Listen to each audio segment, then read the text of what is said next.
April 24th, the warning against wantoning.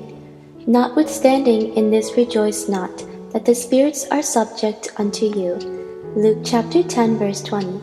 As Christian workers, worldliness is not our snare, sin is not our snare, but spiritual wantoning is, taking the pattern and print of the religious age we live in, making eyes at spiritual success. Never court anything other than the approval of God, go without the camp, bearing his reproach.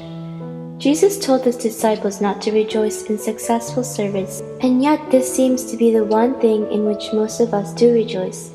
We have the commercial view, so many souls saved and sanctified, thank God, now it is all right. Our work begins where God's grace has laid the foundation. We are not to save souls, but to disciple them. Salvation and sanctification are the work of God's sovereign grace. Our work as His disciples is to disciple lives until they are wholly yielded to God. One life wholly devoted to God is of more value to God than 100 lives simply awakened by His Spirit. As workers for God, we must reproduce our own kind spiritually, and that will be God's witness to us as workers. God brings us to a standard of life by His grace, and we are responsible for reproducing that standard in others. Unless the worker lives a life hidden with Christ in God, he is apt to become an irritating dictator instead of an indwelling disciple.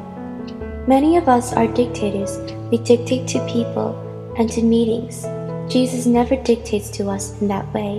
Whenever our Lord talked about discipleship, He always prefaced it with an if, never talked with an emphatic assertion. You must.